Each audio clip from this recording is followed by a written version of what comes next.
vamos a pasar entonces a la meditación en la palabra del Señor que tenemos esta mañana, y el texto en el que estaremos reflexionando se encuentra en Efesios capítulo 2, versículos del 11 al 18. Efesios capítulo 2, versículos del 11 al 18. Les pido que tengan abiertas sus Biblias en este texto. También estarán apareciendo los versículos en la pantalla. Así que esta es la palabra del Señor. Por lo tanto, recuerden ustedes los gentiles de nacimiento, los que son llamados incircuncisos por aquellos que se llaman de la circuncisión, la cual se hace en el cuerpo por mano humana. Recuerden que en ese entonces ustedes estaban separados de Cristo, excluidos de la ciudadanía de Israel y ajenos a los pactos de la promesa, sin esperanza y sin Dios en el mundo. Pero ahora, en Cristo Jesús, a ustedes que antes estaban lejos, Dios los ha acercado mediante la sangre de Cristo. Porque Cristo es nuestra paz. De los dos pueblos ha hecho uno solo, derribando mediante su sacrificio el muro de enemistad que nos separaba, pues anuló la ley con sus mandamientos y requisitos. Esto lo hizo para crear en sí mismo de los dos pueblos una nueva humanidad al hacer la paz, para reconciliar con Dios a ambos en un solo cuerpo mediante la cruz, por la que dio muerte a la enemistad. Él vino y proclamó paz a ustedes que estaban lejos y paz a los que estaban cerca, pues por medio de él tenemos acceso al Padre por un mismo Espíritu. Esta es la palabra del Señor. Y el muro de Berlín fue construido en el año 1961 con un solo propósito: dividir. Dividir por un lado a la Alemania comunista del este y por otro lado a la Alemania capitalista del oeste. Y este muro no simplemente separaba ideologías, separaba personas. Hay historias de personas, de familias que vivían a unas calles, y de pronto en la noche, mientras construyeron esa división que después se convirtió en un muro, se nos dice que hay familias que pasaron casi 30 años sin volver a verse después de la construcción de este muro de Berlín. En 1989 el muro cayó entre lágrimas, entre abrazos, entre celebraciones, recordando y siendo un testimonio a la humanidad de una cosa: que a pesar de nuestras diferencias, los seres humanos fuimos creados para vivir en comunidad. Pero la triste verdad es que el muro de Berlín no ha sido el único muro que como humanidad hemos creado. Hoy hay muchas personas que no les molestaría para nada construir un muro que los divida de personas que no les gustan, de personas que no tienen sus mismos gustos, de personas que no comparten sus mismas ideologías políticas o filosóficas. Hay personas que no les molestaría que se construyera otro muro.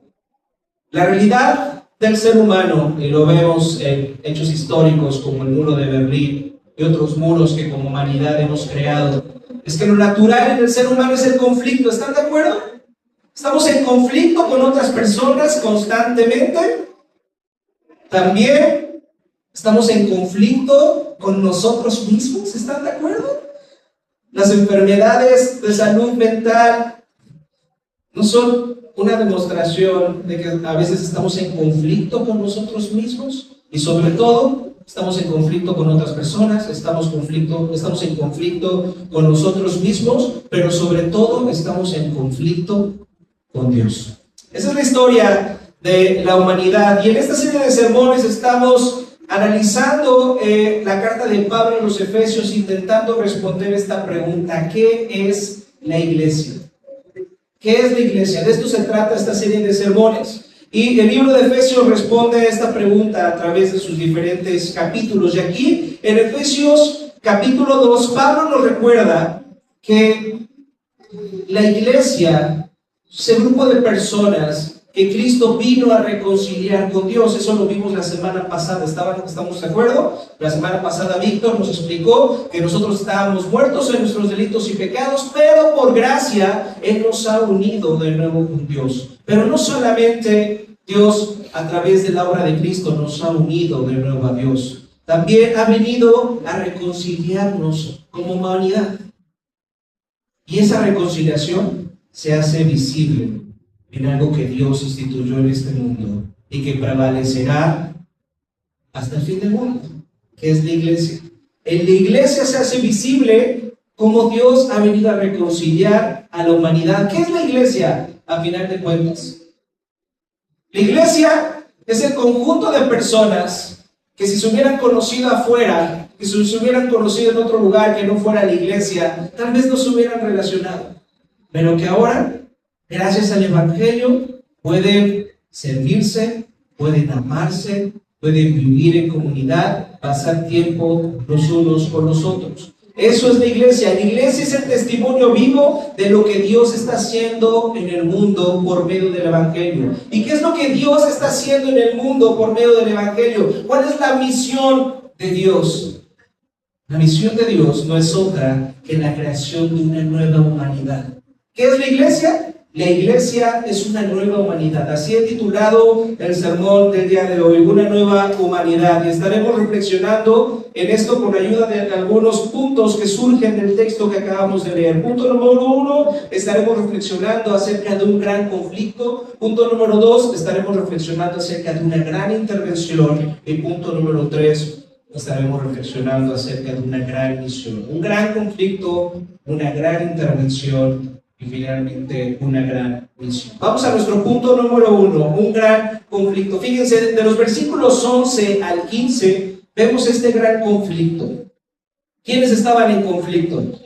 ¿Quién se nos dice ahí de los versículos 11 al 15 que estaban en conflicto? ¿Ya vieron en sus Biblias? ¿Quiénes estaban en conflicto? Los de la circuncisión. ¿Contra quiénes?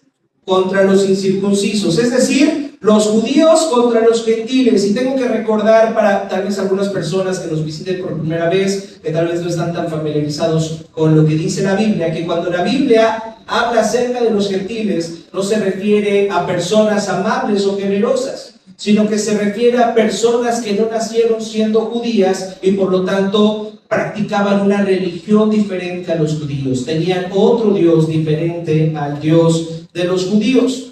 Y en el versículo 14 se nos dice claramente que había un muro de enemistad entre estos judíos y estos gentiles. Y la palabra griega que se traduce aquí como enemistad también se puede traducir como odio. Es decir, no solamente había un muro de enemistad, no solamente había un muro de hostilidad, había un muro de odio. Eso es lo que está diciendo Pablo. ¿Y qué fue lo que causó este odio entre judíos y gentiles? ¿Cuál es el origen de este odio entre judíos y gentiles? También Pablo nos lo dice ahí en el versículo 15. ¿Cuál es el origen de este odio entre judíos y gentiles? La ley con sus mandamientos y sus requisitos. La causa entre el odio, entre la enemistad, entre la hostilidad, entre el pueblo judío y los gentiles, era la ley con todos sus mandamientos y con todos sus requisitos. Y permítanme explicarles esto. Recuerden que cuando Dios llamó a Abraham, le prometió ¿qué? ¿Qué le prometió a Abraham? Le prometió que tendría una gran descendencia. ¿Están de acuerdo? ¿Pero para qué era esa descendencia? Dios se lo dijo claramente. Le dijo, a través de tu descendencia voy a hacer algo muy especial. ¿Se acuerdan qué fue lo que Dios le dijo a Abraham que iba a hacer a través de su descendencia? ¿Qué iba a hacer? ¿Qué? Iba a bendecir, no a su descendencia nada más, iba a bendecir a través de su descendencia a todas las naciones de la tierra. La razón por la que Dios llama a Abraham no es simplemente para tener un pueblo y amarlo, sí, ese era un propósito, pero también a través de este pueblo poder bendecir, ser de bendición, ser de luz, ser gracia, ser misericordia a las demás naciones de la tierra. Y también cuando Dios eligió al pueblo de Israel, el Señor quería que fuera luz a las naciones. ¿Están de acuerdo? ¿Y cómo es que Israel lograría ser luz a las naciones?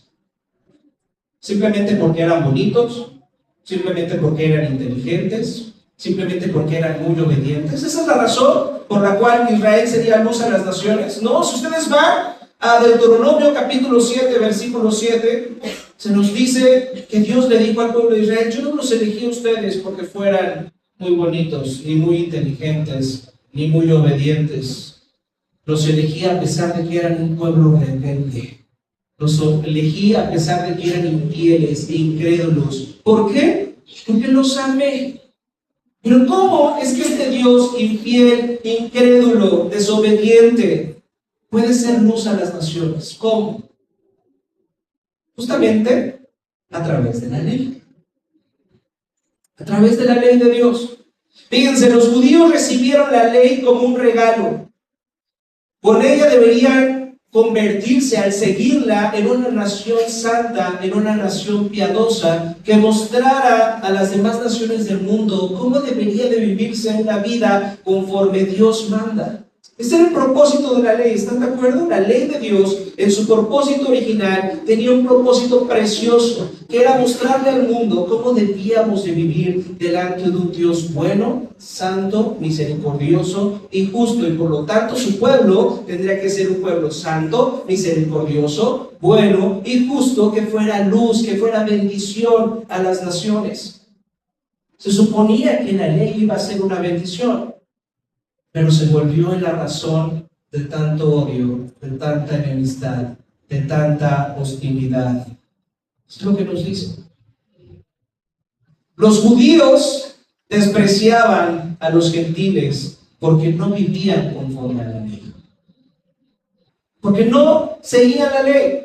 Y los gentiles a su vez odiaban a los judíos porque sentían ese desprecio de parte de ellos. No hay nada que genere más resentimiento en una persona que sentirse despreciado. Entonces los judíos despreciaban a los gentiles por no seguir la ley, y los gentiles los odiaban a ellos porque ellos los odiaban primero. Ahí está el origen del conflicto en la humanidad. Y surgió así este muro de enemistad. Fíjense, el teólogo escocés William Barclay, en su comentario al Nuevo Testamento, nos ayuda a entender con profundidad esta obra. Fíjense lo que dice William Barclay en su comentario en estos versículos de Efesios. Dice: el judío abrigaba un enorme desprecio por el gentil. Decían que los gentiles habían sido creados por Dios para ser combustible para el fuego del infierno. La única razón por la que existen los gentiles es simplemente para echarle más leña al fuego, para que arda ese fuego bien. Eso pensaban los judíos de los gentiles. Y me gustaría que dejáramos un momento este conflicto entre los judíos y los gentiles, porque aunque es muy importante y podemos dedicarle más tiempo, realmente este conflicto judío-gentil es simplemente un ejemplo de un conflicto más grande, de un gran conflicto que es universal, un gran conflicto que está en cada corazón humano. Fíjense lo que dice el comentarista, dice: esto es lo que nos pasa a todos los seres humanos, seamos creyentes o no. Cuando Dios nos da un buen regalo, talentos, habilidades, cualidades, hay algo en nuestro corazón que lo toma, le da un valor absoluto, lo convierte en la base de nuestra identidad, y entonces miramos a quienes no lo tienen y los menospreciamos. Este es el origen del conflicto humano: ver una cualidad en nosotros, ver algo en lo que sobresalimos. Y como sobresalimos, basamos nuestra identidad en eso. Eso en lo que sobresalimos es lo que somos. Y entonces volteamos a ver a las personas a nuestro alrededor, y como no tienen eso que nosotros poseemos, entonces ¿qué? Nos sentimos superiores y por lo tanto los despreciamos.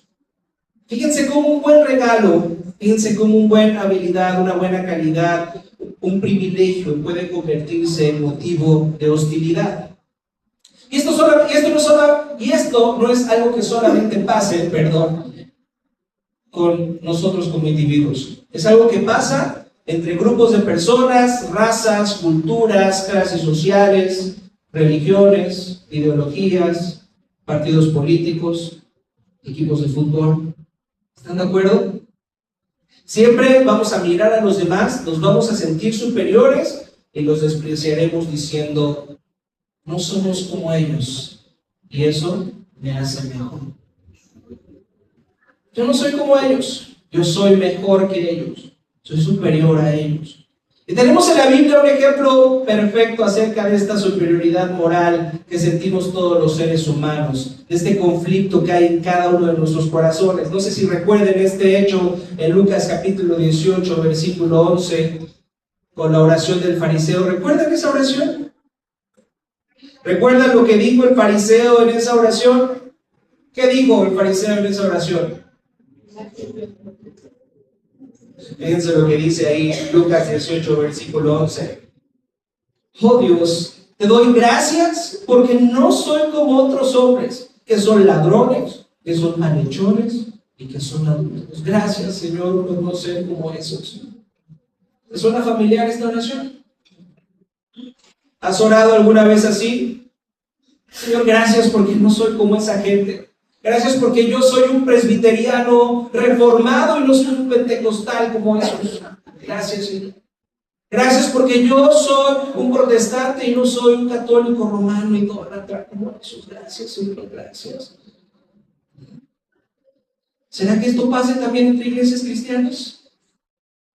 Señor, gracias porque yo sí tengo la verdadera doctrina. Hay iglesias en la ciudad que están compitiendo, que adoran al mismo Señor, pero no trabajan juntas, compiten unas con otras y se alegran cuando se roban miembros y se alegran cuando al otro le está yendo mal. Esa es la condición del corazón humano y pasa entre cristianos. Pero si tú eres no creyente, también tú alguna vez has dicho: qué bueno que yo no soy como esos religiosos fanáticos hipócritas que van a la iglesia los domingos y no hacen nada. Qué bueno que yo sí soy una buena persona. Qué bueno que yo soy vegano. Qué bueno que soy vegano y no pertenezco a la sociedad de parrilleros mexicana. Qué bueno que soy de la 4T y no soy del PRIAN. Hace ratito dije que hay algunas personas que no les molestaría que se construyera un muro que dividiera a personas que pensaran diferente a ti. ¿Por qué no construimos un muro que divida a los de Morena con los del PRIAN? ¿Qué les parecería eso? ¿Les parecería una buena idea? ¿Una buena iniciativa? ¿Por qué no ahora que va a ser el concierto de Bad Bunny, aprovechamos que van a estar ahí entretenidos en su concierto y les creamos un muro alrededor del estadio? ¿Les parece una buena idea? ¿Se dan cuenta? ¿Se dan cuenta cómo este principio de superioridad moral está en todos los seres humanos? Todos en algún nivel nos sentimos mejores que alguien. Y así construimos nuestra identidad y así construimos nuestra autoestima. Qué bueno soy como tú. Y este sentimiento de superioridad moral fue lo que justamente la ley produjo en muchos judíos frente a los gentiles. En lugar de verlo como una regla a seguir para abrazar a otros, lo vieron como: yo soy mejor que ustedes porque yo sí me porto bien, porque yo sí soy una buena persona. Qué curioso que estemos hablando de esto el día de hoy exactamente, ¿no? Parece ser que el Señor nos quiere decir algo. Yo no planeé esto. Cayó este sermón este día de las elecciones. Un día donde unas personas van a decir: yo no soy un tonto. Yo no voy a ir a votar por algo que ya está arreglado. Y otros van a responder: yo no soy un irresponsable que no va a ir a votar para algo que ya se pagó por mis impuestos. Ahí están las dos posturas. Uno sintiéndose superior al otro. Estamos en un gran conflicto que vive en cada corazón humano. Esta es la raíz de tanta violencia, esta es la raíz de tanta injusticia, esta es la raíz de tanta corrupción. Las calles están llenas de sangre por nuestros corazones. Todos pertenecemos a este conflicto, todos formamos parte de esta guerra, todos nos sentimos superiores a alguien. Tú lo sabes, yo lo sé. Ahora, ¿cuál es la solución a esto? ¿Cuál es la solución que Dios trae a este gran conflicto? Vayamos a nuestro punto número 2, una gran intervención. Fíjense lo que dice Pablo ahí en el versículo 14.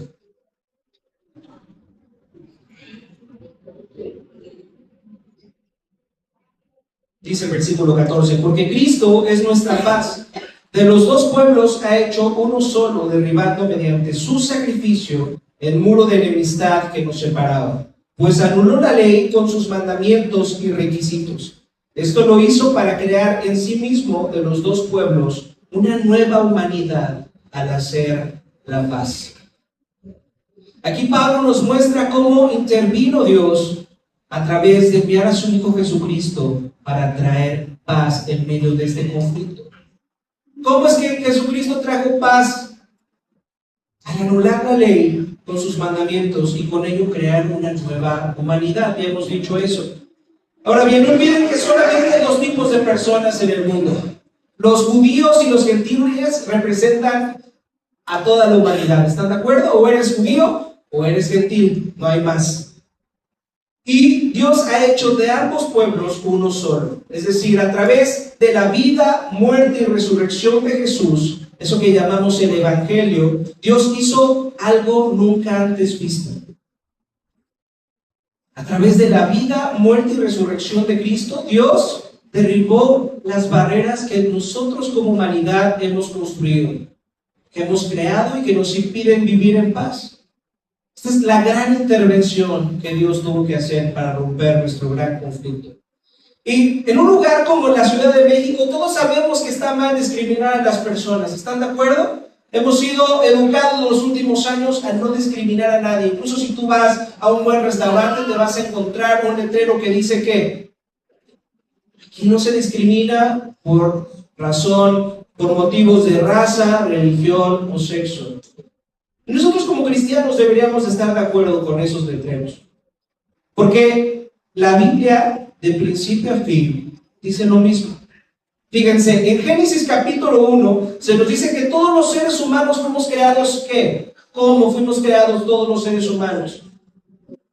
Todos los seres humanos fuimos creados a la imagen de Dios, a la semejanza de Dios. Así que todo ser humano posee dignidad delante de Dios, por la cual debería ser tratado con respeto y no debería ser rechazado ni discriminado. Vean, por ejemplo, lo que Pedro declara en Hechos capítulo 10, versículos 34. Este texto me parece precioso. Vean lo que Pedro declara ahí en Hechos 10, versículo 34. Dice: Pedro tomó la palabra y dijo: ahora comprendo que en realidad para Dios no hay favoritismos. ¿Cómo que no hay favoritismos, Rodrigo? ¿No eligió un pueblo y lo hizo su nación y luego pidió que conquistara otras naciones? Yo veo en la Biblia favoritismos. Pero Pedro dice: por fin comprendo que no hay favoritismos, porque la razón por la cual Dios escogió al pueblo de Israel era para esto, que en toda nación Él ve con agrado a los que le temen y actúan con justicia. A través del pueblo de Israel, Dios nos estaba abriendo la puerta a todas las personas que pertenecemos a diferentes naciones, tribus y lengua. Y eso nos incluye a nosotros como mexicanos aquí en la Ciudad de México. Dios ve con agrado a aquellos que le temen y actúan con justicia. Entonces, como pueden darse cuenta, la Biblia no solamente afirma que el racismo es algo terrible, también nos dice cuál es el problema de fondo. Ahí en Génesis dice que fuimos creados para servir a Dios, pero todos hemos pecado al querer vivir de manera independiente de Dios, creyendo que no le necesitamos. Si ustedes van a Romanos capítulo 1, se nos dice que no importa si crees o no que Dios existe. En el fondo, sabes que Él existe. Eso es lo que dice Romanos 1. La creación, la naturaleza, todo lo que puedes ver, te hace entender, aunque no lo quieras aceptar, aunque te quieras evadir, que Dios existe y que has decidido vivir de manera consciente en rebelión en contra de Él. Todos los seres humanos sabemos que Dios existe y que debemos rendirle cuentas. Puede que busques formas de reprimir o evadir esa verdad, pero en el fondo lo sabes. Todos sabemos que deberíamos servir a Dios y no lo hacemos. Todos sabemos que hay algo que está mal en nosotros, que hay algo que está mal en nuestros corazones. Seas cristiano o no seas cristiano. Y entonces, en lugar de volver a Dios para construir nuestra identidad en Él, construimos nuestra identidad de otras formas. Queremos, al sentir que no cumplimos con las expectativas, que hay algo mal en nosotros, siempre vamos a intentar construir nuestra identidad, siempre vamos a intentar probar nuestra valía, demostrar que valemos la pena poniendo nuestra identidad en algo más. Y ya lo dijimos, vamos a tomar algo bueno en nuestra vida, un talento, una cualidad, una convicción, nuestra inteligencia, y lo vamos a convertir en nuestro valor supremo. Y desde ahí vamos a empezar a despreciar a los que no son como nosotros, a los que no piensan como nosotros, a los que no se parecen a nosotros. ¿Alguna vez has caminado por la calle, has visto a una persona diferente a ti, y has hecho los ojos para arriba y has dicho, ay, esa gente? ¿Lo has hecho? Yo lo he hecho. Pero aquí el Evangelio nos ofrece una gran intervención. La cruz de Cristo, fíjense, destruye toda pretensión de superioridad moral. La forma en la que Cristo interviene en nuestra vida es rompiendo toda pretensión de superioridad moral. Vean lo que dice el versículo 16, lo voy a leer desde un poco antes, fíjense lo que dice. Dice, esto lo hizo para crear en sí mismo de los dos pueblos una nueva humanidad al hacer la paz, para reconciliar con Dios a ambos en un solo cuerpo, mediante la cruz, por la que dio muerte a la enemistad. Él vino, Cristo vino y proclamó paz a ustedes que estaban lejos y paz a los que estaban cerca. ¿Quiénes estaban lejos? Los gentiles, ¿verdad? Los gentiles no tenían ley, los gentiles no tenían la Biblia, los gentiles estaban entregados a la idolatría, a la inmoralidad sexual, a la violencia, estaban lejos. ¿Y quiénes estaban cerca? Los judíos, ¿verdad? Los judíos tenían la Biblia, los judíos tenían la ley, bueno, no tenían la Biblia, pero tenían la Torá, el templo, tenían la oración, tenían todas las formas, sabían hacer todo tipo de rituales. Parecía que estaban cerca, pero aquí Pablo nos está diciendo algo increíble. ¿Se dieron cuenta? ¿Se dieron cuenta de lo que Pablo nos está diciendo? Fíjense lo que dice ahí el versículo 16 y 17. Dice, Cristo vino a reconciliar con Dios a ambos. No solamente a los gentiles. ¿A quién también vino a reconciliar con Dios? A los que creían que estaban cerca. Y luego dice en el versículo 17, Cristo vino y proclamó paz a los gentiles y también vino a proclamar paz a los judíos. ¿Qué significa esto? ¿Qué quiere decir Pablo con esto? Que ambos grupos estaban alejados de Dios, que ambos grupos necesitaban experimentar la paz de Dios. Ambos grupos estaban lejos de Dios, aunque pensaban que estaban cerca, pero ambos grupos estaban lejos de Dios, claro, de diferentes maneras. Pablo aquí nos está diciendo algo importantísimo que nos tiene que quedar claro. No solamente nos alejamos de Dios cuando decidimos rebelarnos en contra de Él y hacer lo malo, pecar de manera deliberada, como dice nuestra Biblia que es el pecado, ir en contra de los mandamientos de Dios. No solamente así estás alejado de Dios, también puedes estar alejado de Dios cuando te conviertes en una persona muy religiosa. ¿Cómo es eso? ¿Cómo es que puedo estar alejado de Dios, Rodrigo, siendo una persona que lee, que leo la Biblia, que oro todas las noches, que asisto a la iglesia todos los domingos, que doy mi diezmo? ¿Cómo es que puedo estar alejado de Dios? Pablo dice, todo tiene que ver con tu corazón. Todo tiene que ver en por qué haces lo que haces.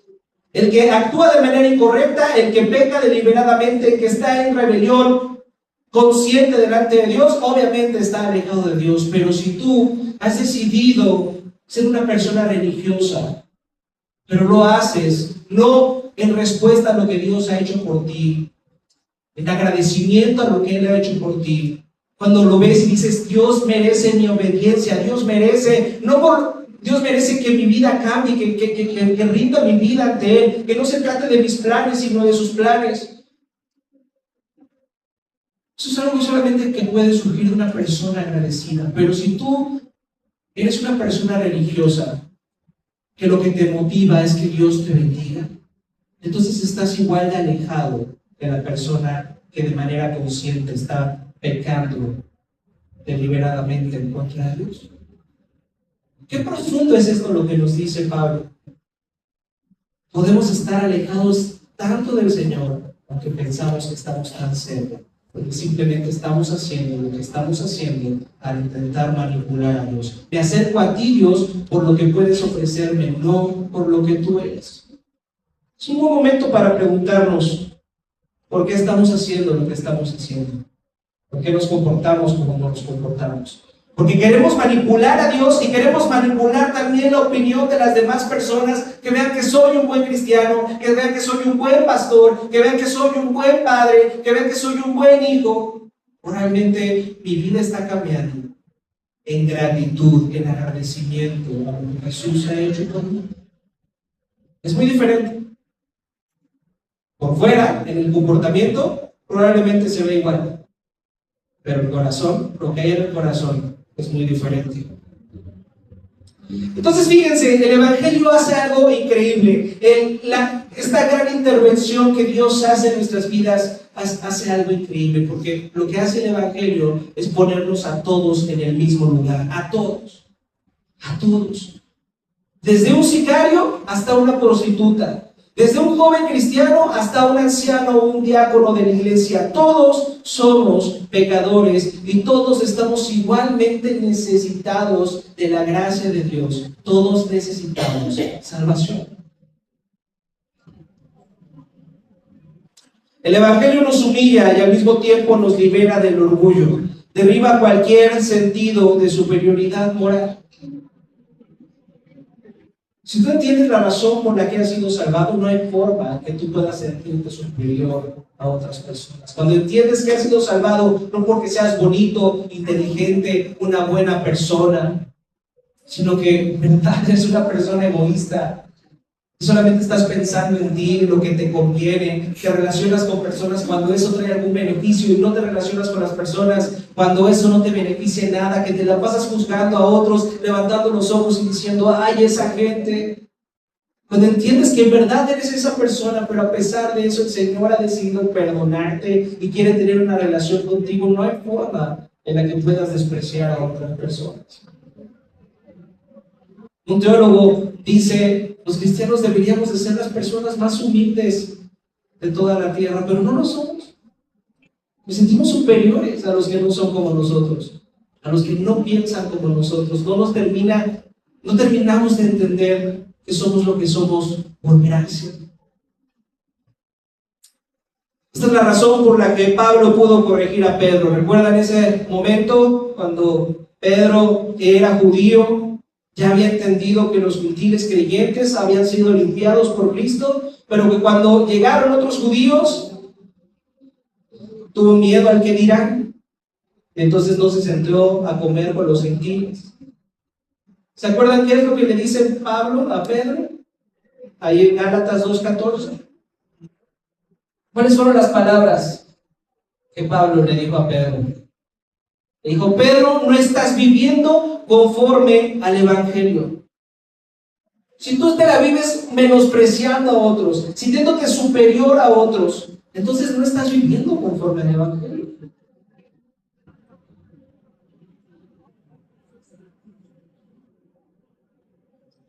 En Cristo nuestra identidad ha cambiado, ha sido reestructurada. La superioridad moral ha desaparecido. Ya no puedes mirar a otra persona y sentirte por encima de él. No importa su clase social, no importa su nivel educativo. Tampoco importa, Rodrigo, qué partido político le vaya. No, tampoco importa. No puedes sentirte superior a nadie.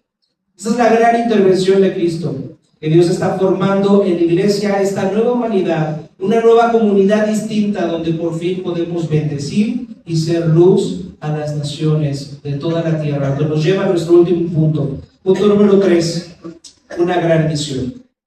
Fíjense, ahorita ya leímos el versículo 16, pero el versículo 16 dice algo que probablemente pasamos de largo cuando leemos. Simplemente lo leemos como una frase más. Pero fíjense lo que Pablo nos dice en el versículo 16. Dice, mediante la cruz, Cristo dio muerte a la enemistad.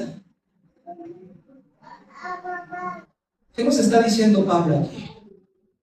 Porque Cristo dio muerte a la enemistad. Fíjense, nos está diciendo que cuando Cristo murió en la cruz, lo hizo triunfando.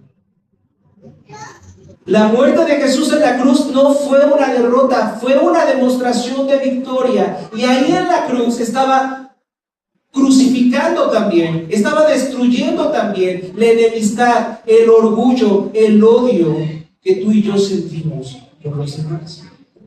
En 2 Corintios capítulo 5, versículo 21 se nos dice que al que no cometió pecado alguno, por nosotros Dios lo trató como pecador para que en él recibiéramos la justicia de Dios. ¿Qué significa esto?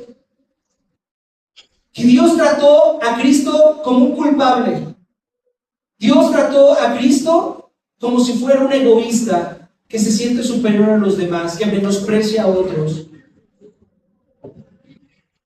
Cristo tomó el castigo que tú y yo merecíamos por nuestro corazón. Y lo hizo para destruir la enemistad, el odio, el rencor, esos muros que nos separan como humanidad. Y al hacerlo, nos abrió el camino ¿a qué? Nos abrió el camino a la reconciliación, nos abrió el camino al perdón, nos abrió el camino de poder amar a otras personas de manera desinteresada. Si eres cristiano, ahora puedes amar a otras personas de manera desinteresada. Puedes servir a otras personas, aunque servir a esas personas no te beneficie a ti en nada, porque recuerdas cómo has sido tú beneficiado. Dios, en lugar de vengarse de nosotros por nuestro egoísmo, por nuestro corazón, decidió castigar a su propio hijo. En mi lugar y en tu lugar. Y creo que a veces no dimensionamos lo que esto significa. Piensen en esto. Tenemos un Dios que es trino. El Dios Padre, Dios Hijo y Dios Espíritu Santo viven en una comunión perfecta, en una armonía perfecta. Se aman el uno al otro, se sirven el uno al otro. No le hace falta nada el uno al otro. Son plenos, son perfectos. Y si lo pensamos, las tres personas de la Trinidad son superiores a nosotros. ¿Están de acuerdo? Ellos no tienen ni principio ni fin. Ellos son perfectos, ellos son santos y son superiores a nosotros. Sin embargo, ellos decidieron por un momento interrumpir esta comunión perfecta. Ellos que eran superiores decidieron interrumpir por un momento esta comunión perfecta cuando el Hijo tuvo que ser enviado para morir por ti y por mí. Pero Él lo hizo voluntariamente porque Él quería incluirnos a ti y a mí en esta comunión perfecta, en esta danza de la Trinidad. Fíjense lo que implica nuestra salvación. Dios queriéndonos invitar a algo precioso. No necesita que estemos ahí, pero quiere que estemos ahí. Creo que esto no lo alcanzo a explicar bien con mis palabras. Creo que esto no lo alcanzamos a dimensionar completamente, lo que significa lo que Dios ha hecho por nosotros para que ahora podamos estar cerca de Él. Pero en Hebreos capítulo 2, versículo 11, Jesús dice que a pesar de que es superior a nosotros, no se avergüenza de llamarnos sus hermanos. Jesús no se avergüenza de llamarnos sus hermanos. Jesús, que es superior a nosotros, cuando vio nuestra condición, cuando vio cómo es nuestro corazón, no simplemente alzó los ojos y dijo, ay, esa gente. Cristo no hizo eso. Cristo sintió misericordia por nosotros. Cristo sintió misericordia por nosotros e hizo lo que hizo por nosotros. Si Él, siendo superior a nosotros, estuvo dispuesto a hacer esto por ti y por mí, ¿cómo tú te puedes sentir superior a alguien y menospreciarlo? Por eso es que decimos que tenemos una gran misión. Como iglesia tenemos la oportunidad y el llamado de ser esa nueva humanidad que vive en unidad, en amor y en reconciliación. Somos llamados a mostrar al mundo lo que el Evangelio produce cuando realmente transforma a las personas. ¿Qué es la iglesia? Es esta comunidad transformada de creyentes que no merecían salvación, pero por gracia han sido salvados y ahora pueden reconciliarse los unos con los otros. Nosotros, a través de compartir este mensaje del Evangelio con nuestra voz, pero también compartir este mensaje del Evangelio con nuestra vida, podemos dar testimonio de que el Evangelio en verdad puede transformar nuestros corazones. Que la transformación de nuestros corazones no es un mito, es una realidad. Y tal vez este es un buen momento para preguntarnos si somos una iglesia así, si somos una iglesia que se ha preocupado hacer de bendición para todas las naciones. Bueno, no todas las naciones. ¿Qué tal si nos concentramos en la colonia Miscuac? ¿En verdad somos una iglesia que queremos ser luz en la colonia Miscuac? ¿Cómo el Evangelio nos ha llevado a esforzarnos a ser una comunidad más inclusiva, más generosa, más compasiva? ¿O simplemente estamos haciendo cosas como iglesia para sentirnos cómodos entre nosotros? ¿Qué estamos dispuestos a sacrificar por el Evangelio? Hace mucho tiempo que no tenemos a personas en situación de calle entre nosotros. No sé si eso les vaya a molestar. No sé si se podrían sentar al lado de una persona así, que se ve mal, que se viste mal, que huele mal, que se comporta mal. Pero Dios nos ve así, como personas rotas, como personas que se veían mal, como personas que olían mal, como personas que no tenían salvación. Y no dijo, ay, esa gente.